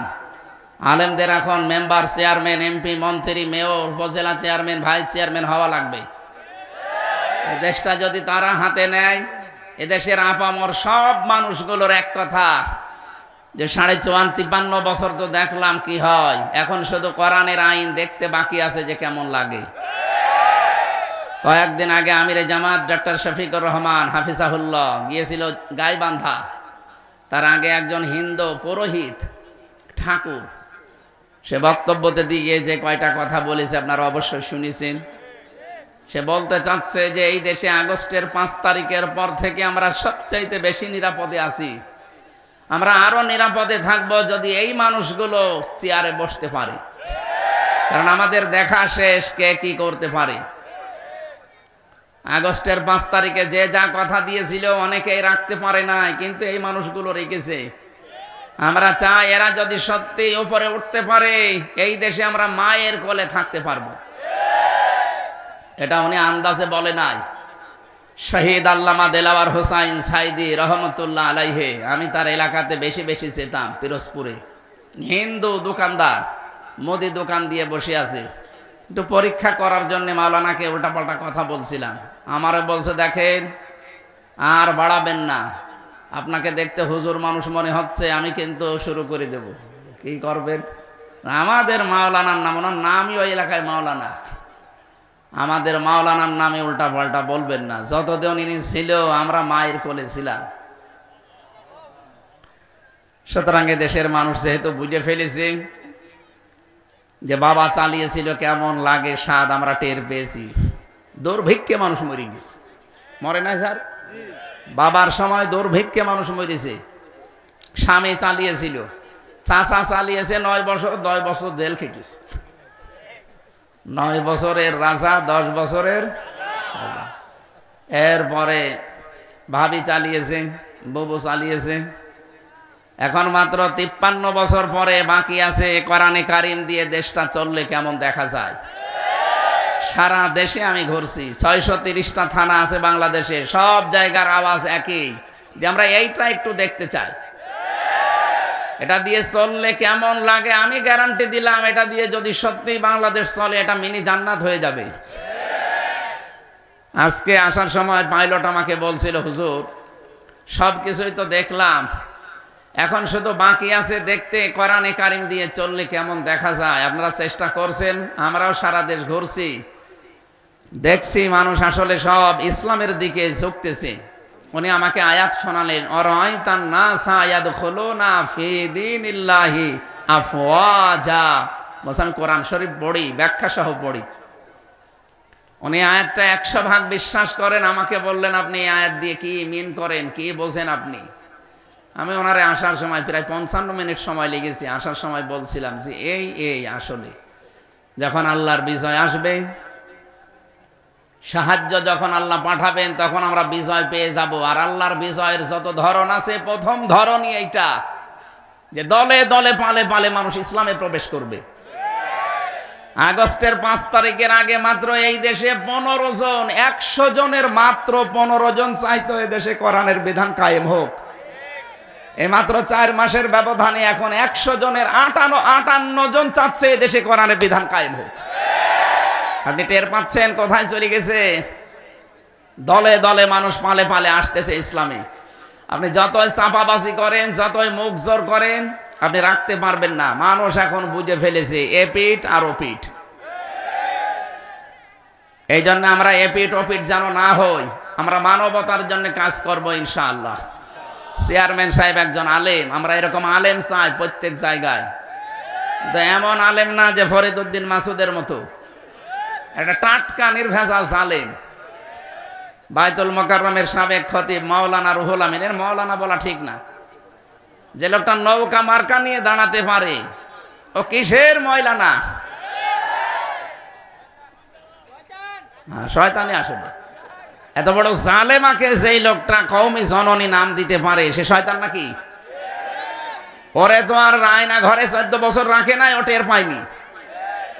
14 বছর যদি আয়না ঘরে রেখে দিত, ওর টের পেত। কওমি জননা না, কওমি জালেম নাম দিত। বলেন, আমরা অল্প অল্প কিছুদিন মিনিটাই ছিলাম, তাই আমাদের যে রাগ। যারা বিগটাই ছিল, ব্যারিস্টার আরমান 8 বছর, আমান আজমি ভাই 10 বছর, আমি 14 বছরের মানুষও পেয়েছি। এত বড় বড় নখ হয়ে গেছে অনেকের। চুল দাড়ি গপ কিছুই তো কাটতে পারে না, বাকি অবস্থা নাই বললাম, এমন ভয়ঙ্কর চেহারা দেখলে আপনি মনে করবেন যে জঙ্গল থেকে আসতেছে মনে হয়। তারপর আবার পায়ের সাথে চেন দিয়ে বাঁধা থাকে।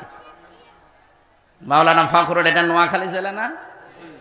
এই যে পাশে মনে হয় হাতিয়া থানা না একটা, ওখানে বাড়ি মাওলানা মুফতি ফখরুল সাহেব।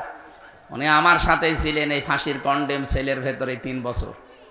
উনি মাঝে মাঝে আমারে বলতেন, হামজা ভাই, এই যে শুয়ে থাকা এটা যে কত বড় নিয়ামত আমি জানি। আমার পায়ের ভেতর দিয়ে হাত এভাবে ভরে দিয়ে সামনে লোহার ব্যারিকেডের সাথে হ্যান্ডকাপ দিয়ে আটকিয়ে দিত। 5 মিনিট 10 মিনিট না, বছরের পর বছর। সকালবেলা কয়টা পচা ছোলা দিয়ে যেত, আর দুপুর বেলা 1 মুঠ ভাত দিত, তাও মনে হচ্ছে কেউ মাখিয়ে দিস।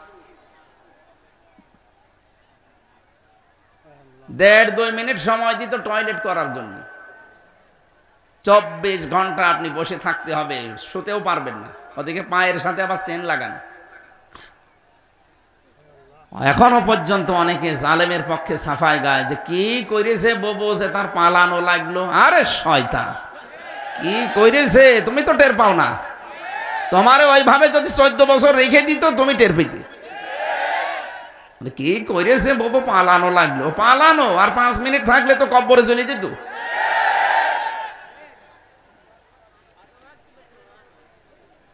আমি তো মিনিটায় ছিলাম, ছোটটায়, হালকা পাতলা টের পেয়েছি, তাও আমার মাথায় দড়ি বেঁধে 11 ঘন্টা টাঙিয়ে রেখেছি।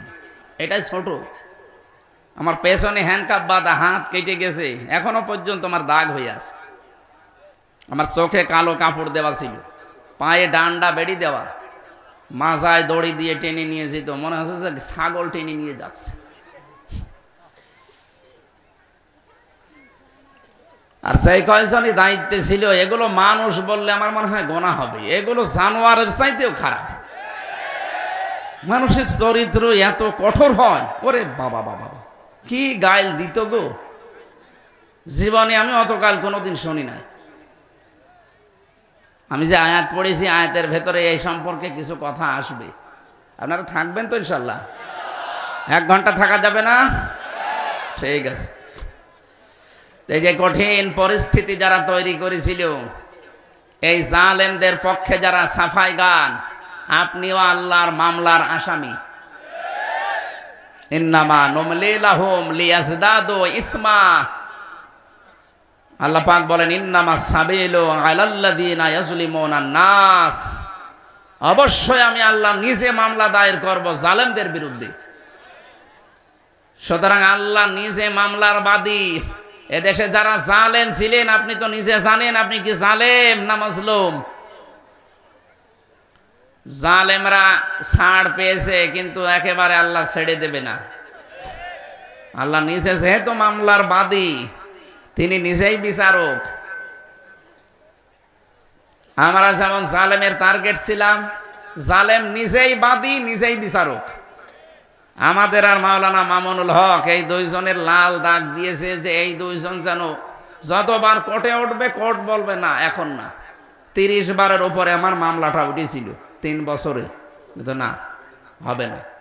অথচ 5 তারিখের পরে, আগস্টের 5 তারিখের পরে একবার মামলা শুধু তুলতে দেরি, পুরা খারিজ করে দিস। জজ সাহেব দেখে বলছে মামলার নথি এসে, কি দেখে বিচার করব, এর ভেতরে তো কোনো মাল ম্যাটারেস নেই, যান খারিজ করে দিলাম। বলতে গেলাম যে আমার নিয়ে আদালত, এই মামলা তো 3 বছর আপনার কাছে ছিল, তখন তো কিছু বললেন না। তখন বললেন না এই মামলা জামিন দেওয়া যায়। এখন আপনি যে বলছেন কিছু পেলাম না, সব খারিজ করে দিলাম, এখন কোনো মাল নেই এর ভেতরে। এইটাই বলতো যে হুজুর আমার হাত বাঁধা ছিল। কি বাঁধা ছিল বলেন বলেন? এখন হাত খোলা আছে, মন মতো আমরা ন্যায় বিচার করতে পারবো। আর আমরা এইটাই চাই। আমরা 1628টা চেয়ার দেখেছি বাংলাদেশে, সব চেয়ার যেন আবু সাইদের মতো এভাবে হাত খোলা থাকে। হ্যাঁ, আপনারা চান না কারো হাত এখন আর বাঁধা থাকবে না? কিসের চাঁদা, সবার হাত থাকবে খোলা। আসবে 2 হাত দিয়ে চড়াবেন। কারা কারা এরকম একটা দেশ চান দেখে? লিল্লাহি তাকবীর।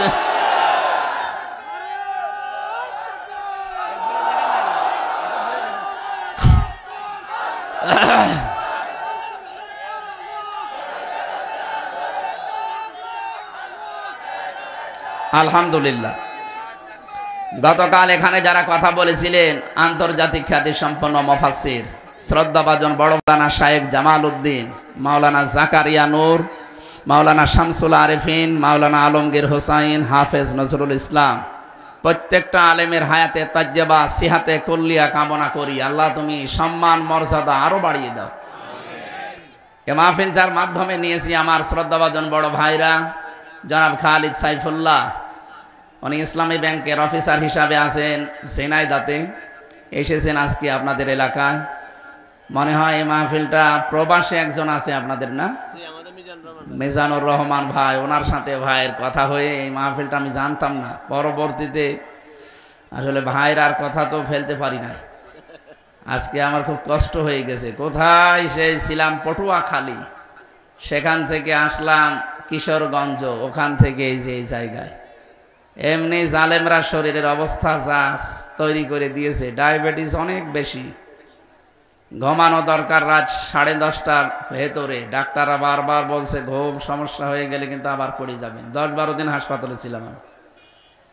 এই জন্য বেশি রাত আমি করি না, 10টা 10:30টায় আমি শেষ করে দিই মাহফিলগুলো। আগামীতেও যারা নিয়ে আসবেন আমার এশার পরে তুলে দেবেন। আপনারা দেরি করে ফেলেছেন, আমি আরো আগে উঠতে পারলে ভালো হতো। সামনে থেকে যেহেতু রেকর্ড হচ্ছে সারা বাংলাদেশে যাবে।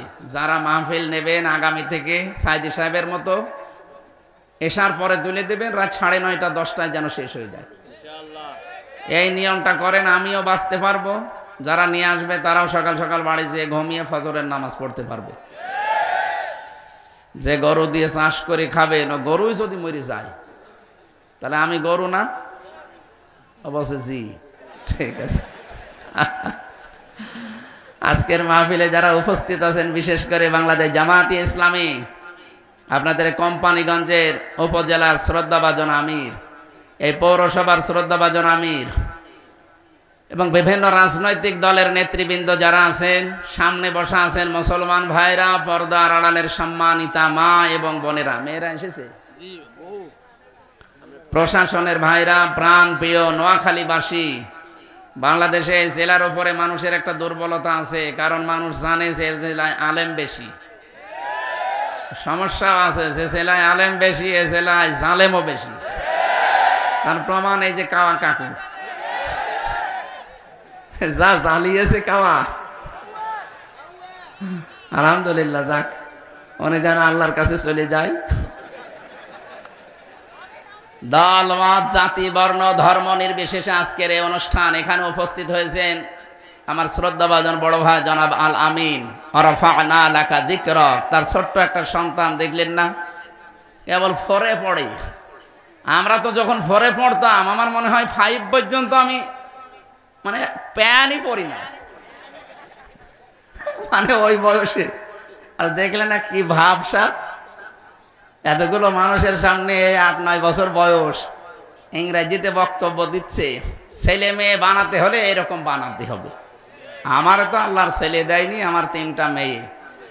আল্লাহ মেয়েদেরকে যেন ইসলামী ছাত্রী সংস্থার মাধ্যমে তাদেরকে খাদিজাতুল কুবরার মতো, ফাতেমাতুজ জহরার মতো, হযরতে আয়েশা সিদ্দিকার মতো বানিয়ে দেন, আমিন। এই অনুষ্ঠান শুধু মুসলমানদের জন্য আয়োজন হয়েছে না, মানুষ যারা, হাদা বায়ানুল লিন্নাস, এ বয়ান যত মানুষ আছে তাদের জন্য। কোন মানুষ? লিন্নাস, লাম ব্যবহার করা হয় জীবিত মানুষদের জন্য। কোন মানুষ? দুঃখজনক হলেও সত্য, আমাদের এই দেশটা এমন রসাতলে গিয়েছিল যে 96% মুসলমানের দেশে আমরা জীবিত মানুষদেরকে কোরআন শোনাতে পারতাম না। আপনাদের এই থানায় বাড়ি হয়তো কোম্পানিগঞ্জ না, যে মির্জা কাদির, এই লোকটার কারণে আমি কতবার এখানে এসেছি, কিন্তু কথা আমারে বলতে দেয়নি। এখান থেকে আবার ঘুরে যাওয়া লেগেছে কুষ্টিয়ায়। কোথায় সে আল্লাহর ওলি, কোথায়? আজকে আসেন তো মাইক কেড়ে নিন, আসেন, এই যে মাইক দিয়ে দিলাম, কেড়ে নিন। জাতি আজ বুঝে ফেলেছে যে কোরআনে কারিম আমরা জীবিত মানুষদের শোনাতে আসতাম, অথচ এই শয়তানগুলোর বাবা মা মারা যাক, আমারে ডাক দিয়ে বলবে হুজুর কোরআন পড়ে দিন। তোর বাবা মা মারা গেছে, এখন কোরআন পড়ে করবো কি? কোরআন পড়ার দরকার ছিল তো ওই সময় যতক্ষণ জীবিত ছিল। কথা বলে না কেন? ওয়ানজালনা ইলাইকা যিকরা লিতুবাজ্জিনা লিন-নাসি মা নুযিলা ইলাইহিম ওয়া লাআল্লাহুম ইয়াতাফাক্কারুন। সূরা নাহাল 14 নম্বর পারা 11 নম্বর পৃষ্ঠা 3 নম্বর লাইনে 44 নম্বর আয়াতের শেষের দিকে আছে। আল্লাহ তাআলা বলেন, ওয়ানজালনা ইলাইকা যিকরা, হে নবী এই কিতাব আমি কিন্তু আপনার উপরে এই জিকিরটা নাজিল করেছি। লিতুবাজ্জিনা লিন-নাস, এই যে লাম আছে, লিন-নাস আপনি দিয়েছেন, এই কারণে আল্লাহ দিয়েছেন যে জীবিত মানুষদের সামনে আপনি ব্যাখ্যা করবেন। আপনার কাজ স্পষ্টভাবে ব্যাখ্যা বিশ্লেষণ করে জীবিত মানুষকে শোনানো। আর যারা আপনাকে শুনতে আসবে কোরআন, তাদের দায়িত্ব এটা নিয়ে বাড়ি যেন তারা চিন্তা ভাবনা করে। তারা আজকে আমার দায়িত্ব আমি খোলাখুলি বলবো, আর আপনার দায়িত্ব এগুলো নিয়ে বাড়ি যেয়ে চিন্তা ভাবনা করবেন। কি কথা বলেন না কেন? করবেন তো, এই আয়াতটা মানবেন। আমাকে আল্লাহ যতটুকু যোগ্যতা দিয়েছে নির্ধারিত আয়াতের ওপর আমি চেষ্টা চালাবো তাফসীর আকারে কথা বলার, ইনশাআল্লাহ। আপনারও দায়িত্ব আল্লাহ দিয়েছেন, ওয়ালা আল্লাহুম ইয়াতাফাক্কারুন, যেন তারা চিন্তা ভাবনা করে। কি চিন্তা করবেন? কি বলা হচ্ছে কোরআন দিয়ে আপনাকে, ওইটা বাড়ি যেয়ে মিলাবেন। যদি জীবনে থাকে আলহামদুলিল্লাহ, না থাকলে মিলাতে হবে আমাদের জীবনে। মাওলানা হোসাইন মাহফুজ এসেছে আমার সাথে, আজকে ওর বাবা মারা গেছে। আল্লাহ রাব্বুল আলামিন বাবাকে জান্নাতুল ফেরদাউস যেন নসিব করে। কোরআনে কারীম বলছিলাম এটা শুধুমাত্র জীবিত মানুষদের আলোচনা এখানে আছে, কিন্তু জীবিত মানুষদেরকে আমরা শোনাতে পারতাম না। 14 রকমের ফর্মালিটি মেনটেন করা লাগতো। এইটা আবার অনেকের সামনে নিয়ে আসার চেষ্টায় আছেন। আজকেও একজন বক্তব্য দিয়েছে যে তাফসীরুল কোরআন মাহফিলের নামে আগামী থেকে এভাবে আর ধর্মের প্রচার হবে না। আমরা যদি যেতে পারি কোরআনে কারিমের এই প্রচার আমরা সংকুচিত করে দেব। তার মানে জালেম যারা বিদায় নিয়েছে, আপনাদের মনোভাব জাতি এখন বুঝতেছে আপনারা জালেম হবেন। এ জাতিকে বললাম না আর পাগল ভাববেন না, দুর্বল ভাববেন না। জাতি যখন বুঝেই গেছে আপনারাও কোরআনের বিরুদ্ধে, ঝাঁটিয়ে বিদায় করবে। এই জন্য এখনই সব প্রকাশ করে দিয়েন না, তাহলে সব বুঝে ফেলবে। অন্তত এখন মনে মনে রাখেন, পাগল তো নিজের ভালো বোঝে, আপনি তো নিজের ভালো বোঝেন না দেখি। সবই প্রকাশ করে দিচ্ছেন যে এই করব, সামনে এই করব। তো মানুষ তো সব জেনে ফেলছে। এই জন্য গোপন আছেন, গোপন করে থাকবেন। কথা বোঝেন আমার? বিভিন্ন রকমের চেতনার নাম এখন আসতেছে আপনার কাছে। যে দলের জন্মই হয়েছে মুক্তিযোদ্ধার 4-5 বছর পর, তাদের মুখে মুক্তিযোদ্ধার চেতনা মানায়। আমি নিচে নামলাম না। সুতরাং আপনাদের আমরা ভালোবাসি, আপনারা মাজলুম মানুষ। আমরা জানি কিছু কুলাঙ্গারের কারণে এই মাজলুম দলটার যেন ক্ষতি হয়ে না যায়। আমরা মিলেমিশে দেশটাকে সাজাতে চাই। যেই কয়েকজন তাদের ক্ষতি করার পেছনে আছে, দেখবেন ওই কয়েকজন হয়তো কোনো জায়গা থেকে কিছু পাচ্ছে, নয়তো ওরা এরকম উল্টাপাল্টা কথা বকবক করতো না। যেহেতু এটা রেকর্ড হচ্ছে, এই জন্য বলছি আপনারাও থামবেন। আমার সাথে বহু মাজলুম মানুষ আমি পেয়েছি, 313টা মামলা নিয়ে জেল খাটতেছে। আপনি তাদের তুলনায় কিছুই করেননি। এই জন্য আপনার পেছনে আমার মনে হয় কিছু আছে, আপনি কিছু খাচ্ছেন। হয় কিছু খান নাই, হয়তো লাল পানির ভেতরে আছেন। এ ঘর কেটে গেলে তখন দেখবেন এই দেশের আসল হিতাকাঙ্ক্ষী আলেমরা, কি কথা বলেন না কেন, যাদেরকে আপনি তুলনা দিয়েছেন যে মদ ব্যবসায়ী যারা, তারা নিজেরা মদ খায় না, অন্যকে খাওয়িয়ে মাতাল করে রাখে। এদেশের আলেম যারা, এরা আলেম না, এরা ধর্ম ব্যবসায়ী। নিজেরা ধর্ম মানে না, ব্যবসা করে খায়। কথাটা কত দূর গেছে আপনি টের পাননি। নবীর কলিজায় লেগেছে, আপনার ঈমান চলে গেছে। আল্লাযীনা ইউযুনা রাসূলাল্লাহি লাহুম আযাবুন আলীম, সূরা তাওবার 61 নম্বর আয়াত শেষের দিকে আছে। ইউযুনা এটা মোজারে, এই এদিকে তাকান। ইউযুনা এটা মোজারে, বর্তমান ভবিষ্যৎ, প্রেজেন্ট ফিউচার। আল্লাহ তাআলা বলেন, যারা আমার নবীকে আমার রাসূলকে কষ্ট দিচ্ছে দেবে, তাদের জন্য যন্ত্রণাদায়ক আযাব আমি আল্লাহ রেডি করে রাখলাম। যেহেতু নবী এখন নেই, তাহলে এই ঘোষণা দিলেন কেন? আযাব দিতে পারতেন, দিয়েছেন এই কারণে। ওই যে প্রথম বলেছি, নবী এখন নেই কিন্তু নবীর ওয়ারিস আছে। কিয়ামত পর্যন্ত যারা আলেম তারা নবীর ওয়ারিস, নাইবে রাসূল। কথা বলেন ঠিক কিনা? নবীকে কষ্ট দিলে যেমন গোনা হতো, নাইবে রাসূলদেরকে কষ্ট দিলে ঠিক ওই রকম গোনা হবে। আমি নিজের সাক্ষী, আলেমদেরকে কষ্ট দিলে তার পরিণতি কি হয়? এই যে ঐশী, ওর বাবা মাকে নিজে জবাই করেছিল, আমাদের পাশের জেলে ছিল। আমি 4 নম্বরে ছিলাম, ও মহিলা ছিল 3 নম্বরে। আমি দেখেছি যে আলেমদের এই যে ঐশীর বাবা, যেটা আল্লামা জনায়েদ বাবুনগরী রহমতুল্লাহ আলাইহি, তার দাড়ি চেপে ধরে টান দিয়ে কয়েকটা দাড়ি তুলে ফেলেছিল। উনি ওই সময় বলেছিলেন, না ফারমান, যা করলে আল্লাহ তোমাকে দেখাবে। ঠিক দেখিস। কথা বলেন না কেন? এত কিছুর পরও আপনার শিক্ষা হয় না? যারা আলেমদের বিরুদ্ধে অবস্থান নিয়েছে, ডাইরেক্ট হোক ইনডাইরেক্ট হোক, একটাকে আল্লাহ ছাড়ে নাই। কারণ আমি আবার বলছি, আলেম শুধু আলেম নাই, এটা নবীর নায়েব, নবীর ইস্তালাভিষিক্ত হিসাবে এটা কাজ করছে। এই জন্য অন্য জায়গায় যতই মাতলামি করেন, ভণ্ডামি করেন, অন্তত এই জায়গাগুলো সেন্সিটিভ থাকবেন, নয়তো কপালে আগুন লাগলে দোয়া করে লিভানো যাবে না। তাহলে আমার কাজ হচ্ছে স্পষ্ট ভাবে কোরআনের কথা বলা, জিন্দা মানুষের সামনে। 14 জায়গায় পারমিশন নেওয়া লাগতো, আজকে এই কথাটা তুলে ধরেছে না ফারমান। বলছে 14 জায়গায় পারমিশন নেওয়া লাগতো এই 15 বছর, এখন আর নেওয়া লাগে না। এই জন্য এই ধর্ম ব্যবসায়ীরা খেপেছে। কত বড় কথা বললেন আপনি! আপনি মানুষ, তার মানে ওই জালেমদের আপনি সাপোর্ট করতেন। কোরআনের কথা কি হামজার বাবার কথা? বলেন। আমি পালন না করলে আমাকে যে দায়িত্ব আল্লাহ দিয়েছেন, আমি তো ধরা খাবো। এই কারণে তো আমার বলা লাগে। আজ সবাই যদি বাল্লিগু আন্নি ওয়ালাউ আয়া, এই হাদিসটা মেনে চলতাম, কেউ আর বাধা দেওয়ার সাহস পেত না। শব্দটা কিন্তু বাল্লিগ না, বাল্লিগু বহু বচন। আন্নি আমার পক্ষ হতে, ওয়ালাউ আয়া একটা বাক্য যদি তোমার জানা থাকে তাও পৌঁছিয়ে দাও। এটা আদেশ। এই আদেশ রাসূলুল্লাহ। আল্লাহর আদেশ মানা যেমন ফরজ, রাসূলের আদেশ মানাও ফরজ। কারণ তাকে আল্লাহ শারিয়া বানিয়েছেন, শরীয়ত প্রণেতা। তিনি হ্যাঁ বললে হালাল, না বললে হারাম। এই কথা বলেন না? জমিন থেকে পা তুললে আরশে চলে যেতেন, এখান থেকে আঙ্গুল ইশারা দিলে চাঁদ 2 টুকরা হয়ে যেত।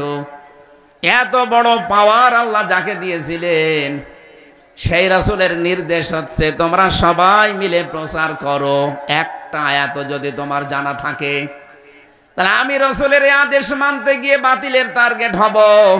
আর আপনি কেন্দ্রীয় মসজিদের ইমাম, শুধু বাবা কাঁদো বলে বাতিলের ফল মাকড় পাবেন, তাদের কাছে হাদিয়া তোফা পাবেন না। এটা তো হয় না। এই আদেশ আমার জন্য যেমন মানা ফরজ, আপনার জন্যও ফরজ। কথা বলেন না কেন? নবীজি কিন্তু এখানে কারো নাম বলেন নাই। বাল্লিগো, এর ভেতরে দুনিয়ার যত উম্মত আমরা আছি সবাই শামিল। যেহেতু এটা ফরজ, নামাজের মতো রোজার মতোই ফরজ, আজকে থেকে ফরজ দায়িত্বটা সবাই পালন করেন। কি যতটুকু জানেন, যদি জানেন কুল হুয়াল্লাহু আহাদ, এইটাই প্রচার করেন। যতটুকু জানবেন ওইটাই প্রচার করা আরম্ভ করেন। বাল্লিগু আন্নি ওয়ালাউ আয়া। সবাই যদি দায়িত্ব পালন করতাম, জালেমদের এই কথা বলার সাহস বাংলার জমিনে হইতো না। বলেন। এই জন্য সবাই দায়িত্ব কাঁধে নেওয়া যায় না যে যা জানি তাই প্রচার করব, কে বাধা দেয় আমরা দেখব। এক কথা বলেন না কেন? তাহলে এমনি জুলুম বন্ধ হয়ে যাবে, এমনি অন্যায় বন্ধ হয়ে যাবে যেগুলো চলছে। আজ রুখে দাঁড়াতে পারি না, এই জন্য এখনো অনেকে চাঁদা চায়। যদি সত্যি রুখে দাঁড়াতে পারতাম, কিসের চাঁদা? আচ্ছা, মিষ্টি খাবো, টাকা দাও। ক টাকা? মিষ্টি খেতে কয় টাকা লাগে? যদি আপনি 500 টাকা দেন, বলে না 10 লাখ। তুমি কোন দেশের মিষ্টি খাবে যে 10 লাখ টাকা লাগবে? ওই জায়গায় ধরে যদি দুই একটা উত্তম মাধ্যম দেওয়া যায়, জীবনে ওর মিষ্টি খাওয়ার নাম আর আসবে না। ও আমার সাথী, যেখানেই হোক ৫৬,০০০ বর্গ মাইলে যেখানেই দেখবেন না দুর্বৃত্তায়ন চলছে, চাঁদাবাজি চলছে, দলমত দেখবেন না, রুখে দাঁড়াবেন, এদেশ থেকে এমনি অন্যায়গুলো বন্ধ হবে। আর আমরা এরকম দেখতে চাচ্ছি। এ কথা বলে না কেন? আমির জামাত ডক্টর শফিকুর রহমান হাফিজাহুল্লাহ অলরেডি ঘোষণা দিয়েছেন, এদেশে যদি ইসলাম আসে সর্বপ্রথম দিন আমরা বন্ধ করব চাঁদাবাজি। আমরা এরকম দেশ চাই না। আপনি এরকম একটা ঘোষণা দেন তো, যে আমরা যদি আসি এই দেশে সর্বপ্রথম দিন বন্ধ করে দেব চাঁদাবাজি। বলেন, আপনার তো সে সৎ সাহস নেই। আমি বলতে পারি এই কারণে, কারণ আমার একটা মানুষও চাঁদাবাজির সাথে কোনোদিন নিমজ্জিত হয়নি। আমি গ্যারান্টি দিতে পারি হবেও না।